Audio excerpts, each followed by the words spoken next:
जय श्री गणेश। यज्ञदत्त के पुत्र गुणनिधि का चरित्र। सूत जी बोले, हे मुनीश्वरों, ब्रह्मा जी की यह बात सुनकर नारद जी ने विस्मय पूर्वक उन्हें प्रणाम करके पुनः पूछा। नारद जी बोले, भक्त वत्सल भगवान शंकर कैलाश पर्वत पर कब गए और महात्मा कुबेर के साथ उनकी मैत्री कब हुई? परिपूर्ण मंगल विग्रह महादेव जी ने वहां क्या किया और यह सब मुझे बताइए। इसे सुनने के लिए मुझे बड़ी उत्सुकता है। ब्रह्मा जी बोले, हे नारद, मैं चंद्रमौली भगवान शंकर के चरित्र का वर्णन करता हूँ। वे जिस प्रकार कैलाश पर्वत पर गए और कुबेर की उनके साथ मैत्री हुई, यह सब सुनिए। कामपलीय नगर में सोम याग करने वाले कुल में उत्पन्न यज्ञ विद्या विशारद यज्ञदत्त नाम का एक दीक्षित ब्राह्मण था। वह वेद वेदांग का ज्ञाता, प्रबुद्ध, वेदांतादि में दक्ष, अनेक राजाओं से सम्मानित, परम उद्धार और यशस्वी था। अग्निहोत्र आदि कर्मों में सदैव संलग्न रहने वाला, वेदा अध्ययन प्रायण, सुंदर रमणीय अंगों वाला तथा चंद्रबिंब के समान आकृति वाला था। वह अग्निहोत्र आदि कर्मों में सदैव संलग्न रहने वाला, वेदन प्रायण, सुंदर रमणीय अंगों वाला तथा चंद्रबिंब के समान आकृति वाला था। इस दीक्षित ब्राह्मण के गुण निधि नामक एक पुत्र था। उपनयन संस्कार हो जाने के बाद उसने 8 विद्याओं का भली भांति अध्ययन किया, किंतु पिता के अनजान में वह द्रुत क्रम में प्रवृत्त हो गया और उसने अपनी माता के पास से बोझ साधन लेकर जुआरियों को सौंप दिया और उनसे मित्रता कर ली। वह ब्राह्मण के लिए अपेक्षित आचार विचार से रहित, संध्या स्नान आदि कर्मों से षडांग मुख, वेद शास्त्र आदि का निर्धक और देवताओं और ब्राह्मणों का अपमान करने वाला और स्मार्ताचार विचार से रहित होकर गाने बजाने में आनंद लेने लगा। उसने नटों, पाखंडियों तथा भांडों से प्रेम संबंध स्थापित कर लिया। माता के द्वारा प्रेरित किए जाने पर भी वह पिता के समीप कभी भी नहीं गया और घर के अन्य कर्मों में व्यस्त वह दीक्षित ब्राह्मण जब जब अपनी दीक्षित पत्नी से पूछता कि हे कल्याणी, घर में मुझे पुत्र गुण निधि नहीं दिखाई पड़ रहा है, वह क्या कर रहा है, तब यही कहती कि वह इस समय स्नान करके तथा देवताओं की पूजा करके बाहर गया है और अभी तक पढ़कर वह अपने 2-3 मित्रों के साथ पढ़ने के लिए गया हुआ है। और इस प्रकार उस गुणनिधि की एक पुत्रा माता सदैव दीक्षित को धोखा देती रही। वह दीक्षित ब्राह्मण उस पुत्र के कर्म और आचरण को कुछ भी नहीं जान पाता था और 16वें वर्ष में उसने उसके केशांत कर्म आदि सब संस्कार भी कर दिए। इसके पश्चात दीक्षित यज्ञदत्त ने ग्रह सूत्र में कहे गए विधान के अनुसार अपने उस पुत्र का पाणी ग्रहण संस्कार भी किया। हे नारद, स्नेह से आर्द्र हृदय वाली उनकी माता पास में बैठा कर मृदु भाषा में उस पुत्र गुणनिधि को प्रतिदिन समझाती थी कि हे पुत्र, तुम्हारे महात्मा पिता अन्यत क्रोधी स्वभाव वाले हैं और यदि वे तुम्हारे आचरण को जान जाएंगे तो तुमको और मुझको भी मारेंगे और तुम्हारे पिता के सामने मैं तुम्हारी इस बुराई को नृत्य छिपा देती हूँ और तुम्हारे पिता की समाज में प्रतिष्ठा सदाचार से ही है, धन से नहीं। है पुत्र, ब्राह्मणों का धन तो उत्तम विद्या और सज्जनों का सत्संग है और तुम प्रसन्न मन होकर अपनी रुचि उनमें क्यों नहीं लगा रहे हो? तुम्हारे पितामह आदि पूर्वज सुयोग्य क्षत्रिय और वेद विद्या में पारंगत विद्वान दीक्षित सोम यज्ञ आदिक ब्राह्मण हैं और ऐसे लोक प्रसिद्धि को प्राप्त किए थे। अतः तुम दुष्टों की संगति छोड़कर साधुओं की संगति में तत्पर हो जाओ और सद विद्याओं में मन लगाओ और ब्राह्मणोचित सदाचार का पालन करो। तुम रूप से पिता के अनुरूप ही हो, यश, कुल और शील से भी उनके अनुरूप बनो, और इन कर्मों से तुम लज्जित क्यों नहीं होते हो?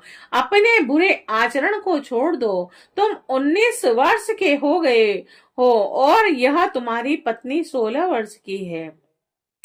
इस सदाचारिणी का वर्ण करो, अर्थात इससे मधुर संबंध स्थापित करो और पिता की भक्ति में तत्पर हो जाओ। तुम्हारे ससुर भी अपने गुण और शील के कारण सर्वत्र पूजे जाते हैं।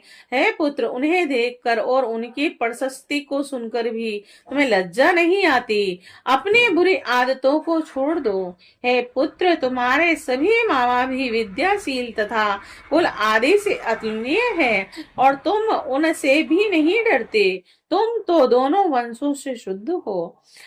तुम इस पड़ोसी ब्राह्मण कुम्हारों को देखो और अपने घर में ही अपने पिता के इन विनयशील शिष्यों को ही देखो। हे पुत्र, राजा भी जब तुम्हारे इस दुष्टाचरण को सुनेंगे तो तुम्हारे पिता के प्रति अपनी श्रद्धा त्याग कर उनकी वृत्ति भी समाप्त कर देंगे। अभी तो लोग यह कह रहे हैं कि यह लड़कपन की दुष्चेष्टा है और इसके पश्चात वे प्राप्त हुई प्रतिष्ठित दीक्षित की उपाधि भी छीन लेंगे। सभी लोग तुम्हारे पिता को और मुझको भी दुष्ट वचनों से धिक्कारेंगे और कहेंगे कि इनकी माता दुष्चरित्रा है, क्योंकि माता के चरित्र को ही पुत्र धारण करता है और तुम्हारे पिता पापी नहीं हैं। वह तो श्रुति स्मृतियों के पथ पर अनुगमन करने वाले हैं और उन्हीं के चरणों में मेरा मन लगा रहता है। उनके साक्षी भगवान सदाशिव है। मैंने ऋतु समय में किसी दुष्ट का मुख भी नहीं देखा जिसका तुम्हारे ऊपर प्रभाव पड़ गया हो। अरे, वह विधाता ही बलवान है जिसके कारण तुम्हारे जैसा पुत्र उत्पन्न हुआ है। माता के द्वारा इस प्रकार हर समय समझाए जाने पर भी उस अत्यंत दुष्ट बुद्धि वाले ने आपने उस दुष्कर्म का परित्याग नहीं किया, क्योंकि व्यसन प्राप्त प्राणी दुर्बुद्ध होता है। मुर्गिया शिकार, मद पेशुन्य, चुगली, असत्य भाषण, चोरी, धूर्त और वेश्यागमन आदि इन व्यसनों से कौन खंडित नहीं हो सकता? वह दुष्ट जो संदूक, वस्त्र आदि वस्तुओं को घर में देखता, उन वस्तुओं को ले जाकर जुआरियों को सौंप देता था। एक बार घर में पिता के हाथी की एक रतन जड़ित अंगूठी रखी हुई थी। उसे चुरा के उसने किसी जुआरी के हाथ में दे दिया। संयोग से दीक्षित ने किसी जुआरी के हाथ में उस अंगूठी को देख लिया और उसने पूछा कि तुम्हें यह अंगूठी कहाँ से प्राप्त हुई? और उसे दीक्षित के द्वारा बार बार कठोरता से पूछे जाने पर उस जुआरी ने कहा, हे ब्राह्मण, आप जोर जोर से मुझ पर क्यों आपेक्ष कर रहे हैं? क्या मैंने इसे चोरी से प्राप्त किया है? आपके पुत्र ने ही मुद्रा लेकर इसको मुझे दिया है और इसके पहले भी मेरे द्वारा जुए में जीत लिए जाने पर उसने अपनी माता की साड़ी भी चुराकर मुझे दे दी है। और उसने मात्र मुझको ही यह अंगूठी नहीं दी, अभी तो अन्य जुआरियों को भी उसने बहुत सा धन दिया है। रत्नों की संदूक, रेशमी वस्त्र, सोने की झांसी और आदि वस्तुएं, अच्छे हंसे कांसे और तांबे के पात्र भी उसने दिए हैं। जुआरी लोग उसे प्रतिदिन नग्न करके बांधते रहते हैं और इस भूमंडल पर उसके समान कोई दूसरा जुआरी नहीं है। हे विप्रव, आज तक आप जुआरियों में अग्रणी और अविनय तथा अनीति में प्रवीण अपने पुत्र को क्यों जान नहीं सके? ऐसा सुनकर लज्जा के भार से उस ब्राह्मण का सिर झुक गया और अपने सिर को वस्त्र से ढककर वह अपने घर चला आया।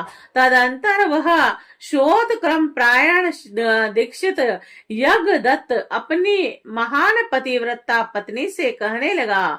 यज्ञदत्त बोला, हे दीक्षितायनी, धृत पुत्र, गुण निधि कहाँ है? कहीं भी बेटा हो उससे क्या लाभ है? वह मेरी सुंदर सी अंगूठी कहाँ है?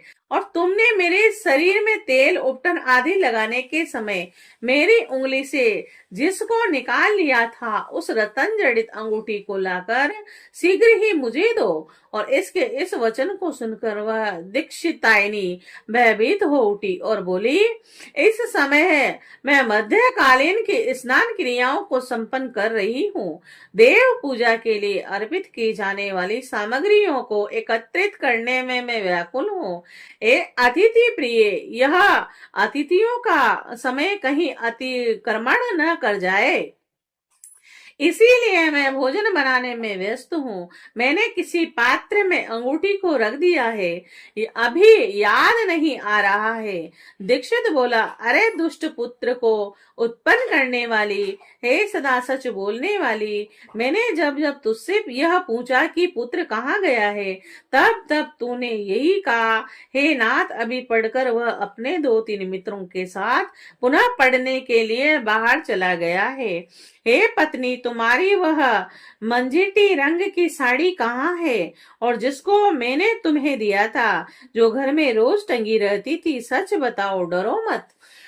मणित जड़ित वह सोने की झारी भी इस समय नहीं दिखाई दे रही है, और न तो वह रेशमी त्रिपटी दुपट्टा ही कहीं दिखाई दे रहा है, जिसको रखने के लिए तुम्हें मैंने दिया था। दक्षिण देश में बनने वाला वह कांसे का पात्र और गौड़ देश में बनने वाली वह तांबे की घंटी कहाँ है? हाथी दांत से बनी हुई वह सुख देने वाली मर्चियां कहाँ है? और पर्वतीय क्षेत्रों में पाई जाने वाली चंद्रकांत मणि के समान अद्भुत हाथ में दीपक लिए वह श्रृंगार युक्त साल भंजिका कहाँ है? अधिक कहने से लाभ ही क्या? हे कुलजे, मैं तुझ पर व्यर्थ ही क्रोध कर रहा हूँ। अब तो मेरा भोजन तभी होगा जब मैं दूसरा विवाह कर लूंगा। कुल दूषित करने वाले उस दुष्ट के रहते हुए भी अब मैं निसंतान हूँ। उठो और जल जाओ, मैं उसे तिलांजलि देता हूँ। कुल को कलंकित करने वाले को पुत्र की अपेक्षा मनुष्य का पुत्रहीन होना श्रेष्ठकर है। कुल की भलाई के लिए एक का परित्याग कर देना चाहिए, यह सनातन नियम है। तदंतर उस दीक्षित ब्राह्मण ने स्नान करके अपने नृत्य क्रिया संपन्न करके उसी दिन किसी श्रोत्रिय ब्राह्मण की कन्या को प्राप्त करके उसके साथ विवाह कर लिया। जय शिव शंकर।